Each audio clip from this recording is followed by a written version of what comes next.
Bonjour tout le monde, aujourd'hui cette vidéo sera consacrée à ma façon de faire les ourlets de jean. Donc je précise bien à ma façon puisqu'en fait il existe plusieurs manières différentes de procéder à des ourlets de pantalon en général. Puis ensuite je sais que pour les jeans certaines personnes peuvent procéder autrement. Donc là c'est pareil pour tout le monde, l'idée c'est de s'inspirer des techniques qui nous conviennent le mieux pour réussir au mieux ce qu'on a à faire. Il ne faut surtout pas hésiter. Moi, je n'ai pas eu qu'un seul professeur ou un seul maître d'apprentissage. Il ne faut pas hésiter à s'inspirer des diverses méthodes qui peuvent nous permettre de réussir. Donc aujourd'hui, je vais faire les ourlets de 2 jeans et vous montrer comment on s'en sort pour arriver à la finalité, au résultat que je vous montrerai à la fin.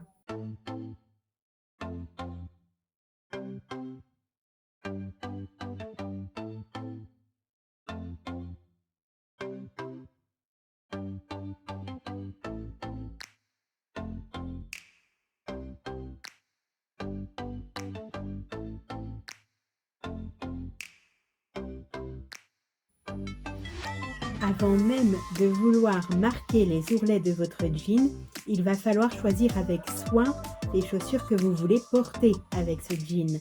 Je vous explique ça parce qu'en fait, même quand vous allez voir quelqu'un, une couturière, peu importe, la première question qu'on va vous poser c'est avec quelles chaussures vous allez porter votre pantalon ou votre jean.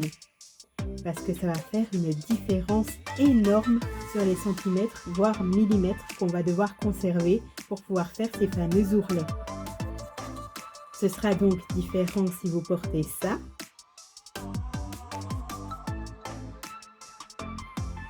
ou si vous portez ça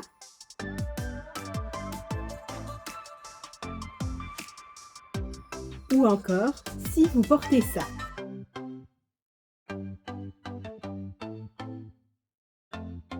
Si vous êtes encore là suite à ce trait d'humour un petit peu douteux, déjà bravo à vous. Et ensuite, on va pouvoir commencer à procéder. Donc on est entre nous, hein. Si vous souhaitez porter ce genre de choses, ça vous regarde vous et vous-même. Gardez bien à l'esprit que si je les porte sur la vidéo, c'est peut-être que je les porte au quotidien. Donc ce qu'on va faire, c'est que je vais vous montrer avec 2 paires de chaussures différentes ce que ça va donner sur mes 2 jeans.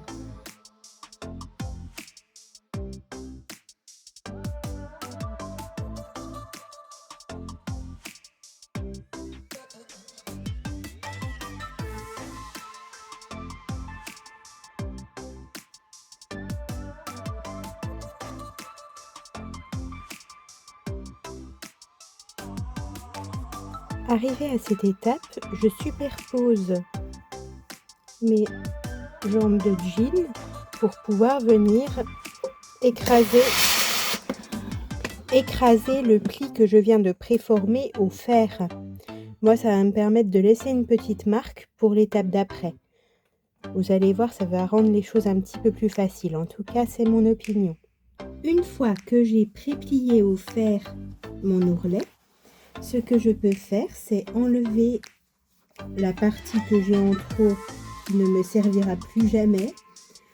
Donc ce que je vais faire, c'est que je vais me servir comme ligne de base de la ligne que je viens de pré-plier au fer, en tracer une à la craie que je vais découper pour obtenir ma valeur d'ourlet qui sera à replier sur lui-même par la suite. Je vais vous montrer tout ça.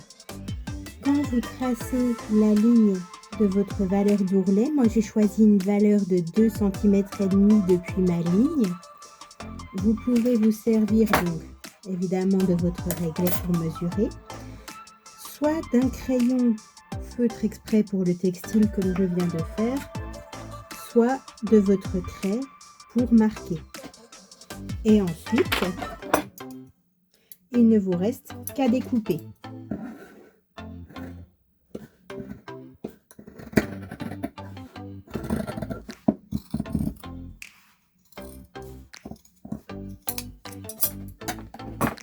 Là, on voit déjà quand même que j'en ai enlevé pas mal. Je vais le faire avec la deuxième jambe. On prend bien soin d'éloigner celle-ci. Ce serait quand même dommage d'en enlever plus que prévu.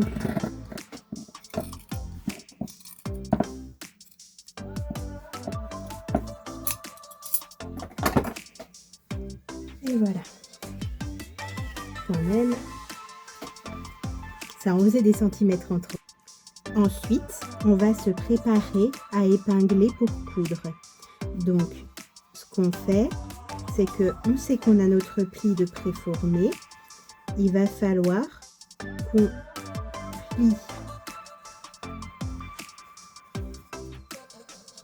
et replie pour obtenir ceci. Donc, quand c'est fait, on met une petite épingle. Et on fait pareil sur tout le tour. Je vous montre. Là, on plie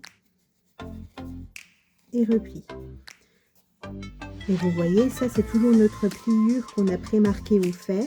Et elle nous sert vraiment de point de repère pour faire notre ourlet. Et là, on plie, toujours en se servant comme référence de notre partie que l'on vient de replier et de préformer au fer. Et on met à chaque fois une petite épingle. Veillez à bien faire attention au sens des épingles.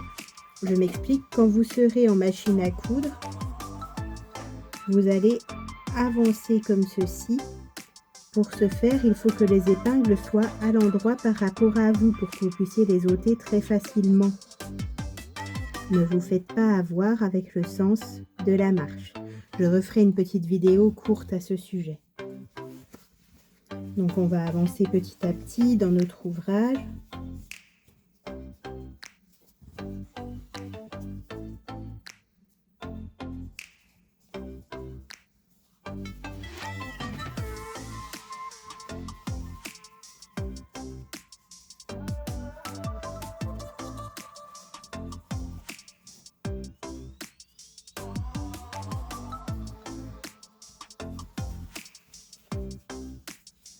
Et là, ça s'est pratiquement placé tout seul sur la fin.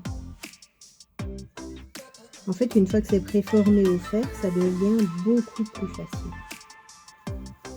Il ne me reste plus qu'à faire la même chose sur l'autre jambe. Et à faire la même chose sur l'autre jean également. Alors, vous voyez probablement la boîte à l'envers, mais ce type d'aiguille est adapté pour du jean. Donc en fait là, j'ai à peu près tous les diamètres d'aiguille et ce que j'ai fait, c'est que j'en ai posé une de 100 pour pouvoir bien traverser. C'est quand même des bons jeans bien solides, donc je veux traverser évidemment toutes les épaisseurs pour arriver à faire mon ourlet. Je choisis également une couleur de fil qui me semble beaucoup plus adaptée. Après, en termes de couleur, vous faites un petit peu ce que vous voulez, ça reste vos ourlets. Si vous voulez customiser et faire un truc original, il est tout à fait possible aussi de prendre ce type de couleur, par exemple. Là, pour le coup, personne n'aurait le même. Pour faire toujours votre ourlet à la même distance du bord, soit vous pouviez vous fier aux traits qui sont sur votre plaque, soit, si vous en avez un, vous pouvez utiliser ce qu'on appelle un guide margeur. Donc le mien, c'est un guide aimanté. Et je vais venir mesurer la distance du bord à laquelle je veux mon ourlet. Moi, je la veux à 1 cm, soit 10 mm. Donc je vais regarder entre la pointe de mon aiguille et le plat de mon guide margeur combien de millimètres j'ai pour obtenir bien 10 mm comme je le souhaite. Après, vous pouvez vous fier au trait de la plaque. L'inconvénient pour vous, ce sera qu'il va falloir garder une concentration extrême si vous voulez que votre couture soit droite. Alors qu'une fois que vous placez votre guide, quand il est placé, il ne bouge plus. L'aimant est assez costaud en plus.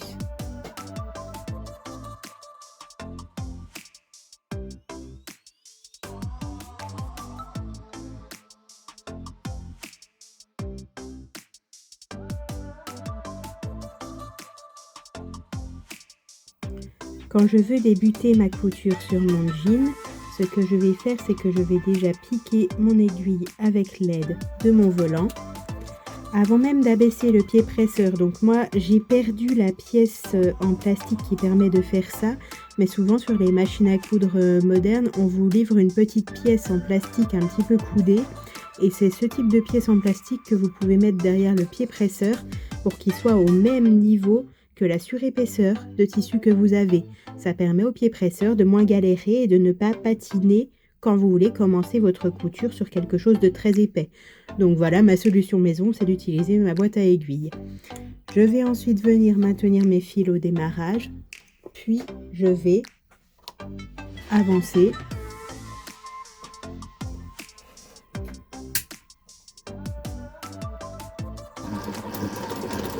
Et vous voyez, le pied presseur ne patine pas, ne galère pas.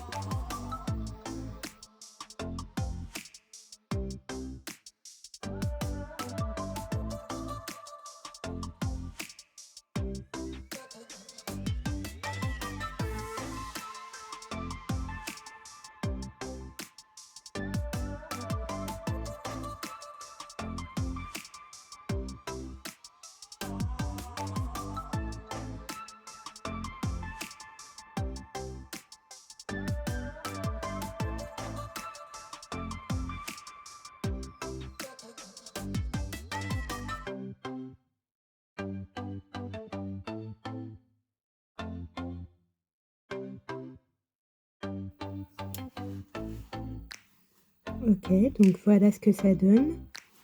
Maintenant, vous pouvez faire la même chose sur l'autre jambe.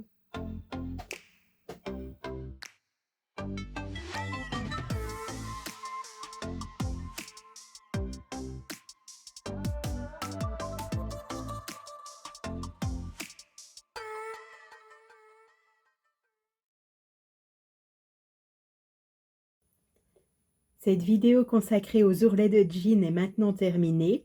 J'en ferai une autre pour parler des ourlets à la main ou éventuellement pour d'autres types d'ourlets parce qu'il en existe une diversité qui vous permettra de choisir au mieux les finitions en fonction du vêtement que vous voulez. Un grand merci à vous de me suivre. Vous êtes de plus en plus nombreux sur cette chaîne et j'en suis très heureuse. Merci beaucoup à vous. Passez une excellente journée.